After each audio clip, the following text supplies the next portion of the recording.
I want it all. Life for the famous, rich beyond my wildest dreams. I'm so shameless. Promised I wouldn't let it go once I grabbed it, but now I want more, and I'ma have it. Hey, what's up? LockEmUp Hoops podcast. This is a special edition video podcast here. I'm Realistic Randy with Mastermind and Bo Berry, recording from the Bay Area and Boston alike. What's going on, guys? How are you? Well, good. What's up? Good. So, in the middle of these playoffs right now, we both expect the Cavs and the Warriors to meet up in the NBA Finals right now. The Warriors and Thunder, they're getting ready to play Game 3 in the Western Conference Finals. Eastern Conference yesterday, LeBron James and the Cavaliers, they lost their first playoff game of the season. Their first playoff game with the Big Three fully healthy to the Toronto Raptors in Game 3. So besides all that, it's been a lot of arguments here and there, you know, as far as LeBron versus Steph Curry. Who would you take, you know, all this back and forth, and who's the best player in the world? Mastermind, let's start with you, man. This whole notion of Steph Curry's the best player or LeBron's the best player or LeBron with all the comments and everything leading up to the finals, it seems he's became the villain more likely than not these last couple of weeks. What do you make of LeBron James, Steph Curry, this whole situation going on here? So to start off with this is both of these players are definitely great in their own way. We both know that. But I know the other day I text you guys a picture of the Steph Curry stats versus LeBron James stats in all their career. And, you know, we all know LeBron James has been in NBA 12 years and Steph's only been in the league 7 years. So to compare numbers is not really fair. But we could talk about basically like who's better now type of thing. I think that's more fair than doing a career, because if we do career, obviously LeBron James is going to have the way better stats. But to start off with LeBron James, this guy's he's the type of player I've never seen in my life before. This guy is 6'8", 6'9", arguably, weighs about like 275, who probably runs like a 4.4 or something like that. So the guy is crazy. He's already 11th all time in scoring at 26,833. Now, this guy's passed pretty much not all the legends, but he passed already Kevin Garnett, Paul Pierce, Tim Duncan, Dominique Wilkins, Oscar Robertson, just to name a few. And the guy is only 31 years old. So next year, he's going to pass Akeem, Elgin Baylor, Moses, and he probably can catch Shaq next year as well to be 7th all-time scoring. So we know how much of a scorer he is, but not only is a scorer, this guy is an assist. He's already like a top 20 in that of all time. So he's going to pass about all of those records. So, and also in rebounds, he's already up there in rebounds and steals. So the guy is a stat stuffer. He stuffs the stats every single night. I've never seen anything like this outside of Magic, and Magic wasn't even a scorer like this. So to get to Steph now, Steph is arguably the greatest shooter. Not even arguably anymore. That's already over now. Steph already has, what about, is it 400? He had 402 threes this year. He doubled his. He didn't double his average, but he basically was averaging 22 points a game last year, and now is at 30. So he's getting better and better. He's a 2-time back-to-back MVP, and he arguably can win his second NBA championship back-to-back, which I feel is possible. I know in a few podcasts about a few weeks ago, I said that I think they could four-peat if they're all healthy, and I still believe that. I just don't think, unless, you know, Steph has been having a lot of injuries lately, so I'm a little worried for that. But I think that if he's healthy, he's going to four-peat. So let me break it down a little bit more now to LeBron James. So the one knock on me for LeBron James is he's 2-4 in the finals right now. You guys might yell at me right now, but I am going to give him a pass for last year just because he didn't have Kyrie Irving or Kevin Love. So if Steph Curry last year, if he lost Draymond Green and Klay Thompson, I'm sure everybody would have gave, you know, LeBron James would have been like, you can't say he won that fair and square, because look, those guys really didn't go up against anyone. They only went up against LeBron James, and LeBron James is basically averaging a triple-double last year in the finals. So imagine if he had hope, they could have won that game, that series. But this year, if everyone on that team's healthy, and if he beats this team, I won't say anything ever again because this team is arguably one of the best teams in the history, with 73-9 record. Um, and another knock that I do have on LeBron is that I've been mentioning this to you guys forever that he left the Cleveland Cavaliers to join Dwayne Wade and Chris Bosh. I will never forget that. Like, he had a whole segment. He had a ESPN special at a Boys and Girls Club, and he had like he had like a little wrestling introduction, saying not one, not two, not three. You know, he knew he was wrong for that, and he still to this day regrets making that decision. But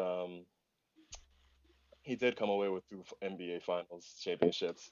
But we could say that Ray Allen kind of saved his butt with that Game 6-3 where the Spurs already had the ropes, you already had the champagne in the locker room, so everyone thought that series is over, and and Ray Allen basically saved his career. But I got to give props to LeBron though, because in that Game 7, he had 37 points. He made 2 big go-ahead shots to clinch that series, and I can't take that away from him.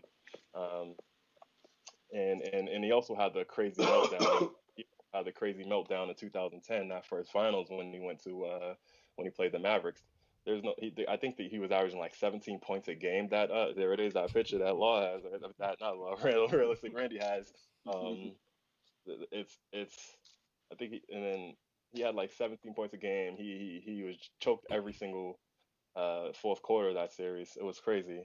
And then to fast forward a few years later, he left the Miami Heat again after making his 4th finals appearance, to go back to Cleveland. He shut down ESPN, like Goldberry mentions it all the time, and he joined forces with Kyrie Irving, and ultimately the Cavs had that #1 pick, and they had Andrew Wiggins, and he wrote this letter not even mentioning Andrew Wiggins, and they ultimately traded him for Kevin Love, and ultimately that's another super team that he's joined. So I'm not for the super teams that he's been doing lately, because to me, I would like to see, he is doing it, you know, him being there, he is the focus of the teams, but for me, I like to see people go to him rather than him keep going to other people's teams, because that was Kyrie's team, and you know, Kyrie had his own market pretty much going on there. But to see that he keeps joining these other teams and forming these super teams, it's not a good look in my opinion, because none of these other greats did anything like that. They stay on their teams. They go down with the ship. As Kobe said in his last game, that he said, we didn't run, we didn't hide, we stayed for the bad years and we stayed for the good years. So as a leader, I feel like you should go down when you have bad years, and he seems to not do that. But I can't take anything away from him. The guy is great, though. Like I mentioned before, he's gonna break pretty much every record that there's known to man in the NBA. So he deserves all the credit in the world. But I'm gonna let you guys take this, and then I'll join again, because I'm pretty sure you guys got a lot to say as well. So that's my take for this first half of this segment so far. Hey, I hear you, man, and that's some good points that you made there as far as LeBron, as far as him leaving and the super teams, everything like that. I'll comment on that last part as far as the super team part after Bullberry. Bullberry, you ready to go? You ready to chime into this right now? I think you should go. I think you should take the wheel on this one right now, real quick. All right. Well, that's fair enough. So let me talk about the point that you did bring up as far as, you know, you don't like the fact. Well, actually, let me back up a little bit. As far as you said that he's not down for the bad years and everything like that, he keeps running away from it. Let me ask you this, Mastermind. Is it possible that it's not possible to have a down year with LeBron James? Think about this. Every team he goes to, think about that first year he went to the NBA Finals, right? Who do you have? What's his name? Damon Jones, Julius Ilgauskas, Mo Williams. You know, he carried that team as you know, and I know, you know, they can say, well, we played a part too, but come on, man, let's be real. Is it possible that it's not possible for LeBron James to be on a down year team? That's an open question to you.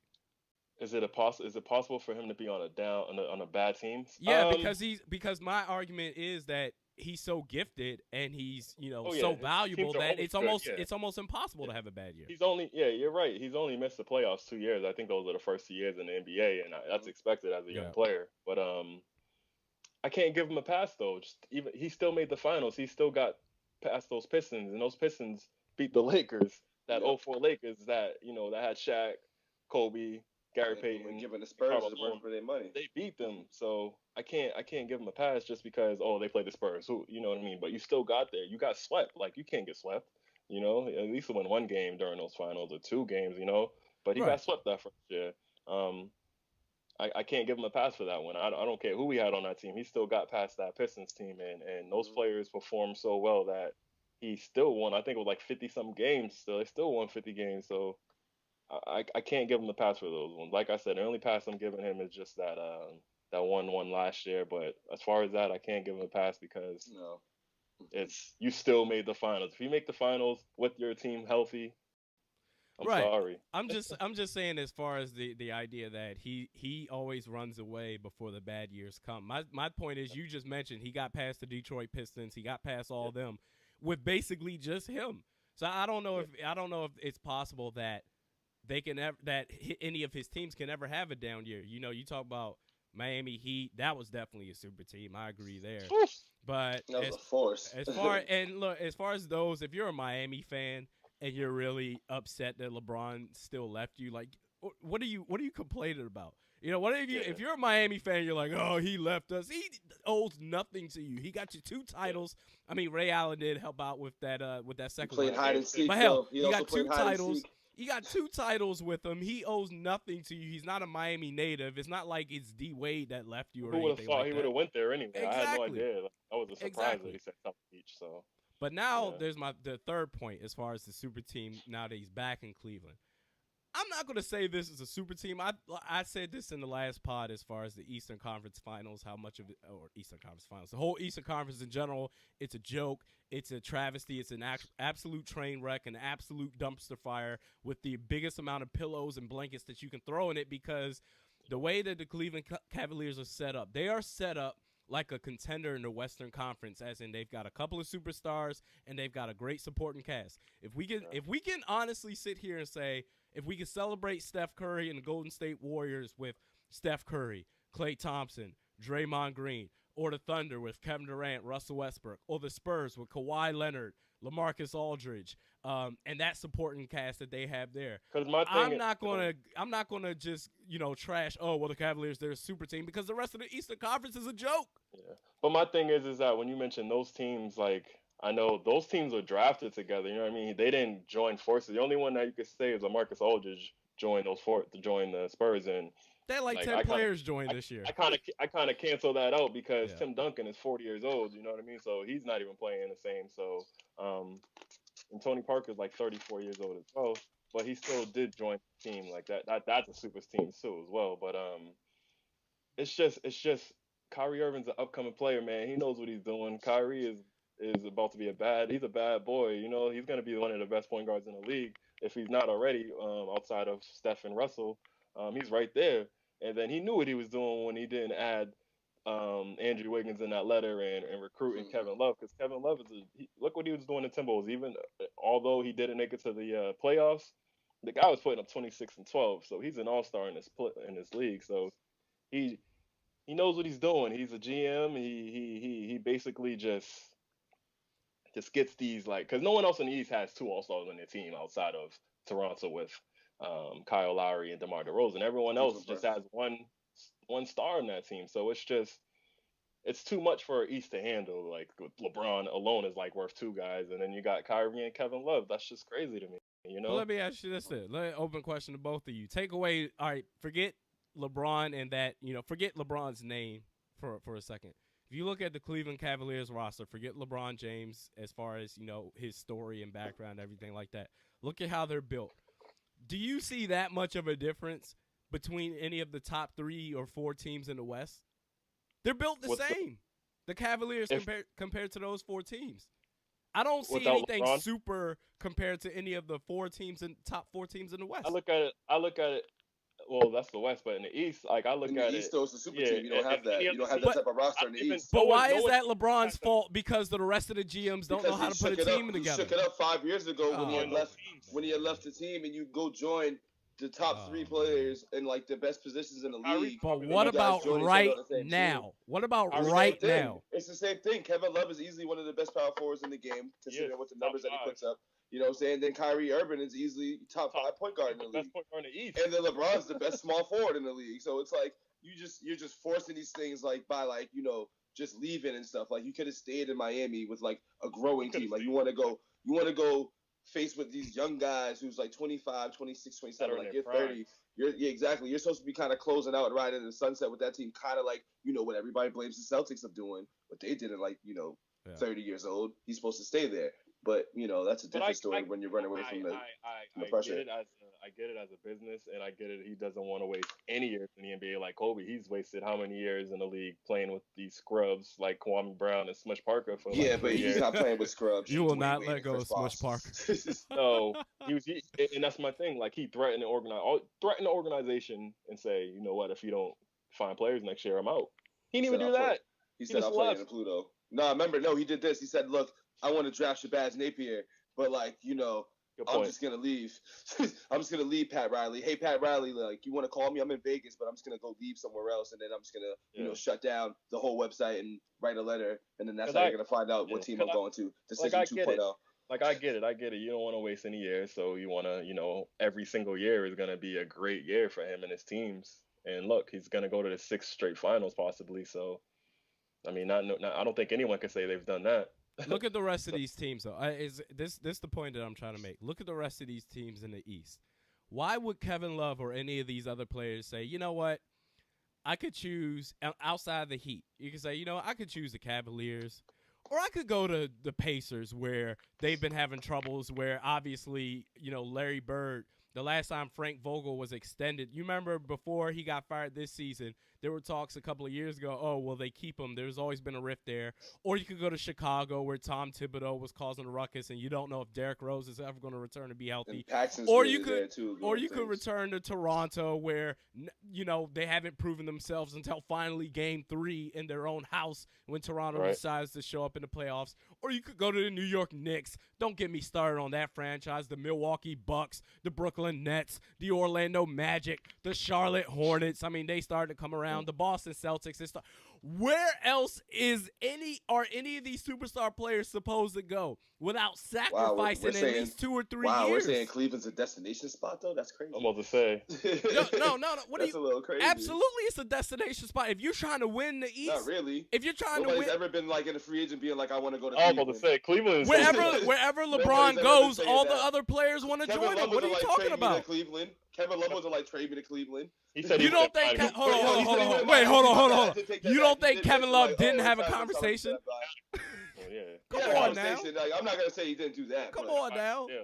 What the way these other teams are constructed? Why would I want to go to any of these other teams that don't know what the hell they're doing? Let me ask you this. So when Cleveland, you know, back about like, you know, about 6 years ago before he left, when they won 66 games and 61 games compared to like these past 2 years where they won 53 and 57, right? Like why didn't anybody go there back then? And we had plenty of free agencies back then. Like what was going on back then? He won way more games back then than he's doing this year. Superstars stayed on their team.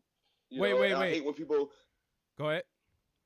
And I hate when people, you know, kind of bring up the fact that, you know, LeBron never had a team and LeBron had every reason to leave. I'm like, how can you not have a team when you're winning over 60? Oh, you mean in Miami when he won those? Seasons? You mean Miami? No, I'm talking about in Cleveland.